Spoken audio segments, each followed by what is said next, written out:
Hello बच्चों, मैं हूं संजय और स्वागत है आपके अपने चैनल जय गुड प्रिपरेशन में। तो क्लास 10 के लिए हिंदी का मोस्ट इंपॉर्टेंट क्वेश्चन ऑब्जेक्टिव आप लोग के लिए लेकर आए हैं। तो चलिए शुरू करते हैं। शुरू करने से पहले अगर आप पहली बार चैनल में आए हुए हैं तो चैनल को सब्सक्राइब कर लीजिए और बेल आइकन को ऑन कर दीजिए ताकि और भी आने वाला मोस्ट इंपॉर्टेंट क्वेश्चन का वीडियो जो है आपको सबसे पहले मिले। तो चलिए क्लास 10 का हिंदी का मोस्ट ऑब्जेक्टिव इंपॉर्टेंट क्वेश्चन को हम लोग देखने वाले हैं। तो इसमें बोला है कि हम जिस तरह भोजन करते हैं गाछ वृक्ष भी उसी तरह से भोजन करता है। सही बात है, जिस तरह से हम लोग के भी भोजन का जरूरत होता है उस तरह से जो पेड़ पौधा होता है उसको भी भोजन का जो जरूरत पड़ता है। तो यहाँ बात बोला है कि हमारे दांत हैं, कठोर चीज खा सकते हैं। हम लोग के जो है दांत है, दांत से चबा के कोई भी कठोर चीज को खा सकते हैं, उसको सरल पदार्थ में परिवर्तन कर सकते हैं और उसके बाद खा सकते हैं। नन्हे बच्चों के दांत नहीं होते हैं। उसी तरह से जो है नन्हे जो बच्चा रहता है वो उसका दांत नहीं होता है, केवल वो क्या करते हैं, दूध पी सकते हैं। उसी तरह से गाछ वृक्ष के भी दांत जो होते हैं वो नहीं होते हैं और इसलिए वे क्या करते हैं, तरल तरल चीज है ना, तरल तरल जो है वो द्रव्य जो है या फिर तो वायु सॉरी वायु जो है ऑक्सीजन से जो है वो जो क्या करता है, हवा में जो रहता है उससे जो है वो भोजन ग्रहण करता है। गाछ वृक्ष जो है, गाछ वृक्ष जड़ के द्वारा माटी से जो है वो रस्सा पान करते हैं और चीनी में जो है पानी डालने पर चीनी गल जाता है। उसी तरह से माटी में जो है पानी डालने पर उसके बाद वो क्या होता है, उसके अंदर ही भीतर ही द्रव्य में गल जाता है। और गाछ वृक्ष भी वे तमाम द्रव सोखते हैं जो कि जड़ों को जो है पानी न मिलने पर जो है वो पेड़ को भोजन बंद हो जाता है। अगर जड़ को पानी नहीं मिला है तो पेड़ को जो है भोजन नहीं मिलेगा, तो पेड़ क्या होता है, मर जाता है।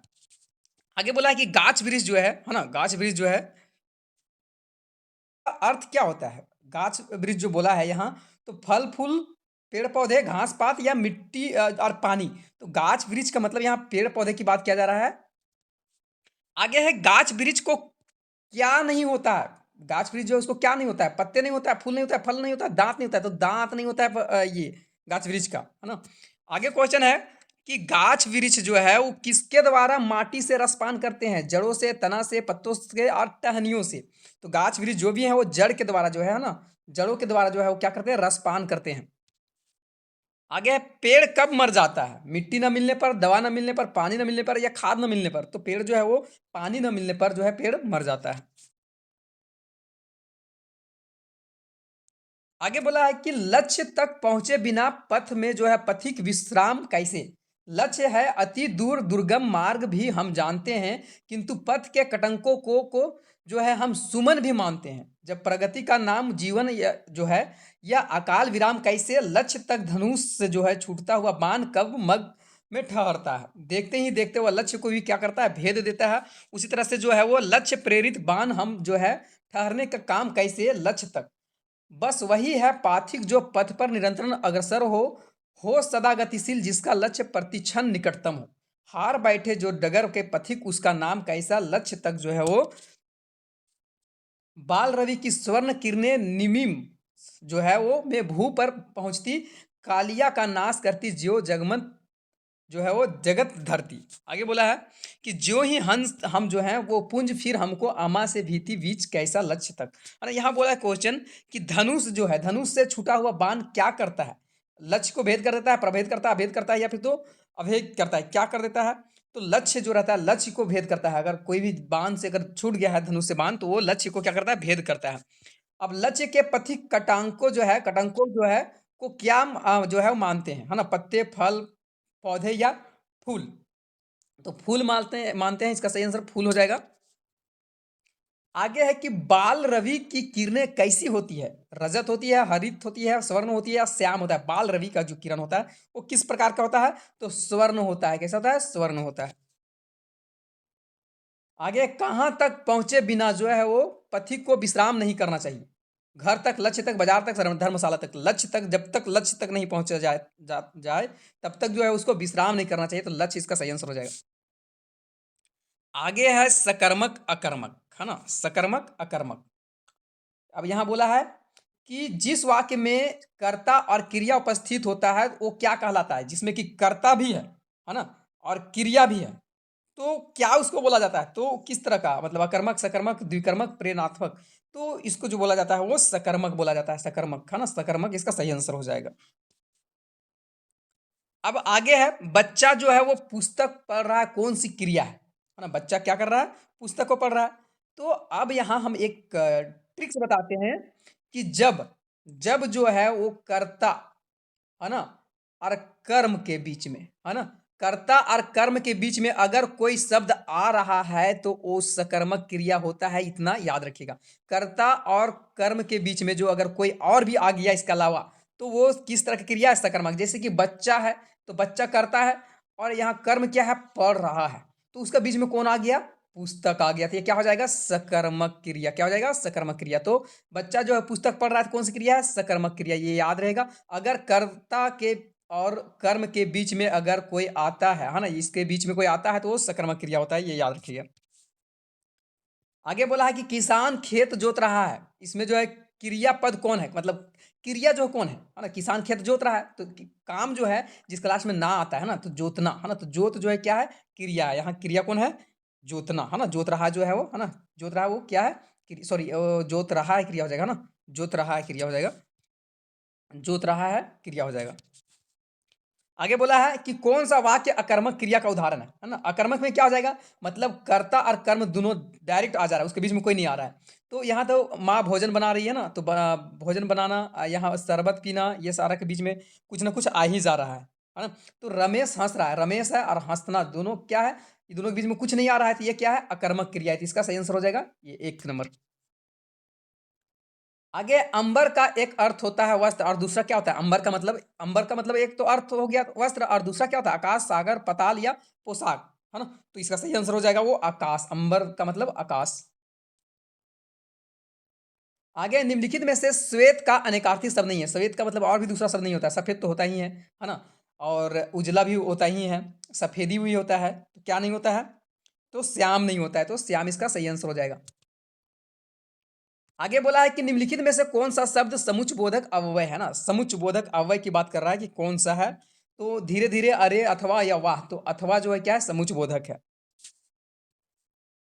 आगे है, पता नहीं वह चला गया। सही अव्यय यहाँ छांट के लिखना है। तो पता नहीं, यहाँ चला गया, वहां चला गया, तब चला गया, कब चला गया। तो कहीं क्या यहाँ सुटेबल हो रहा है? तो पता नहीं वह कब चला गया, कब यहाँ सुटेबल हो रहा है। शिक्षक चाहते हैं कि उनके विद्यार्थी अच्छे बने, या कौन सा वाक्य है? सरल वाक्य, मिश्र वाक्य, संयुक्त वाक्य, उपवाक्य, है ना? शिक्षक चाहते हैं कि उसका जो भी विद्यार्थी है वो क्या है? अच्छा बने। क्या बने? अच्छा बने। तो किस तरह का वाक्य है? तो मिश्र वाक्य है ना? मिश्र वाक्य से शिक्षक चाहता है ना? उसका विद्यार्थी जो है अच्छा बने, है ना? तो यहाँ बहुत सारा शब्द आ जा रहा है, इसलिए ये मिश्र वाक्य हो जाएगा। प्रतिदिन में कौन सा समास था? प्रतिदिन, अव्ययी भाव, तत्पुरुष, द्विगु व बहुव्रीहि। तो प्रतिदिन में जो है अव्ययी भाव समास है। निम्न में से बहुव्रीहि समास कौन है? बहुव्रीहि समास को यहाँ छांटना है, कौन सा हो जाएगा? लंबोदर है या शरणागत है, दिन रात पंचवटी, क्या है? क्या हो जाएगा सही आंसर? तो लंबोदर हो जाएगा। वो क्या है? बहुव्रीहि। अच्छा, बहुव्रीहि में क्या होता है? मतलब देखो, यहाँ बहुव्रीहि में होता है कि संकेत जो है, मतलब यहाँ जो है वो संकेत जो है किसी और की तरफ होता है ना? लंबोदर, है ना? लंबोदर कौन है? गणेश है। यहाँ लंबोदर जो है गणेश है, मतलब दूसरे व्यक्ति की ओर संकेत हो रहा है, तो उसी को बहुव्रीहि समास कहते हैं। आगे है कि पंछी आकाश में उड़ेंगे, है ना? तो कौन सा वाच्य है? वाक्य जो है, वाच्य जो है, किस तरह का वाच्य है? पंछी जो है कहाँ उड़ेंगे? आकाश में उड़ेंगे। तो किस तरह का वाच्य है? तो यह कर्तृवाच, कर्मवाच, भाववाच या इनमें से कोई नहीं, है ना? तो पंछी जो है वो कहाँ उड़ेंगे? आकाश में उड़ेंगे। तो यह कर्ती मतलब यहाँ क्रिया होगा ना, कर्तृवाच। आगे है कि बाल गोविंद भगत की संगीत साधना का चरम उत्कर्ष उस दिन देखा गया जिस दिन उसका बेटा मर गया, है ना? इकलौता बेटा था, कुछ भी वो जो था वो सुस्त और बोदा सा था, किंतु इसी के कारण उसे बाल गोविंद भगत जो है बहुत ज्यादा मानते थे, है ना? तो अब यहाँ बात आता है कि बाल गोविंद भगत का बेटा किस तरह से था, मतलब कितना बेटा था? एक था, दो, तीन, चार, कितना था? तो एक ही बेटा था। उसका बाद बोला है कि बाल गोविंद भगत का बेटा जो था वो कैसा था? सुस्त, दुरुस्त, तंदुरुस्त या सुस्त और बोदा सा? तो अभी भी बताएं कि सुस्त और बोदा सा था, तो सुस्त और बोदा सा हो जाएगा। आगे, फादर को जहरबाद से नहीं मरना चाहिए था, है ना? जिसकी रगों में दूसरे के लिए मिठास भरे अमृत के अतिरिक्त और कुछ नहीं था, उसके लिए इस शहर का विधान क्यों? यहाँ जो है वो फादर बुल्के का जो है किस रोग से मृत्यु हो जाता है? तो जहरबाद से होता है। किस चीज से? जहरबाद से। आगे है कि विधान का क्या अर्थ होता है? विधान यहाँ बात बोला गया है, तो उसका क्या होता है? विद्या, विद्या, नियम। तो नियम इसका सही आंसर हो जाएगा। आगे है, हमरो हरि हारिल की लकड़ी, मन क्रम वचन नंद नंदन उर यह दृढ़ करी पकड़ी, जागत सोवत स्वपन दिवस निसी कान्ह कान्ह जकरी। है ना? ये जो है कहाँ से है? गोपियाँ की दशा किस पंछी की तरह हो गया है? तो हारिल के पंछी के जैसा हो जाएगा। क्यों? क्योंकि हारिल का पंछी जिस प्रकार जो है वो एक लकड़ी का टुकड़ा रहेगा तभी जो ज़मीन पर बैठती है, नहीं तो नहीं बैठेगी। तो उसी तरह से जो है वो उस गोपियाँ के भी जो है हाल उसी तरह से हो गया है, हारिल के पंछी के जैसा। आगे है कि यहाँ नंद नंदन किसे कहा गया है? उद्धव को, अक्रूर को, सुदामा को या कृष्ण को? यहाँ नंद नंदन जो है किस व्यक्ति को बोला गया है? तो यहाँ जो है कृष्ण को बोला गया है नंद नंदन। आगे है घेर घेर घोर गगन धराधर ओ ललित ललित काले घुंघराले बाल कल्पना के सेब पाले, है ना? तो यहाँ बोल रहा है कि यह पदांश जो है किस कविता का अंश है? किस कविता से ये जो लिया गया है पदांश, थोड़ा सा लिखा हुआ है, वो कहाँ से लिया गया है? आत्मकथा, कन्यादान, उत्साह, अट नहीं रही, तो उत्साह से लिया गया है। आगे है कि कवि बादल को क्यों घेरने को कह रहे हैं? पूरा का मतलब जो है कवि जो है वो क्या है? कवि जो है वो बादल को क्या घेरने को कह रहे हैं? पूरा आकाश, जंगल, सागर या पहाड़? तो कवि जो है वो पूरा का पूरा जो है किसको घेरने की बात कर रहे हैं? पूरा आकाश को बात कर रहे हैं। आगे है कैप्टन कौन था? अच्छा, कैप्टन जो था वो सैनिक था, चश्मे बेचने वाला था, मिठाई बेचने वाला या घूमने वाला था? तो कैप्टन जो था वो चश्मा बेचने वाला था ना, चश्मा बेचने वाला था, है ना? जो कि लंगड़ा था। लेखक ने खीरा खाने से क्यों इनकार कर दिया? लेखक जो था वो नवाबी लखनवी अंदाज में जो है वो खीरा दिया जा रहा था, लेकिन लेखक जो है वो नहीं खाए। तो आत्मसम्मान की रक्षा के लिए खाने की इच्छा नहीं था, घमंडी होने के कारण दूसरे की चीजें खाना पसंद नहीं, तो आत्मसम्मान के लिए जो था वो लेखक बोल दिया कि नहीं, हम नहीं खाएंगे। बिस्मिल्लाह खां क्या बजाते थे? बांसुरी, सितार, शहनाई या वीणा? तो बिस्मिल्लाह खान जो थे वो शहनाई को बजाते थे, तो सही आंसर हो जाएगा शहनाई। लेखिका मन्नू भंडारी का बचपन किस शहर में बीता था? कानपुर में, अजमेर में, जयपुर में या जैसलमेर में? तो लेखिका मन्नू भंडारी के जो था बचपन अजमेर में बीता था, तो इसका सही आंसर हो जाएगा अजमेर। परशुराम के गुरु कौन थे? शिव, ब्रह्मा, विष्णु या गणेश? तो परशुराम के जो गुरु थे वो शिव थे, जिसके वजह से शिव धनुष टूटने के बाद तो भौकाल ही मचा दिए। आगे है कवि नागार्जुन मैथिली के किस नाम से प्रतिष्ठित थे? कवि नागार्जुन मैथिली जो थे वो और भी क्या नाम से जो बहुत ज्यादा फेमस हो चुके थे, कि क्या नाम था? यात्रा, यात्री, बाबा या भक्ति? तो यात्री सही हो जाएगा। आगे है मृग तृष्णा का अर्थ क्या होता है? छलावा, हिरन, मृग का प्यासा या दिखावा? तो मृग तृष्णा का मतलब होता है छलावा करना, है ना, छलावा।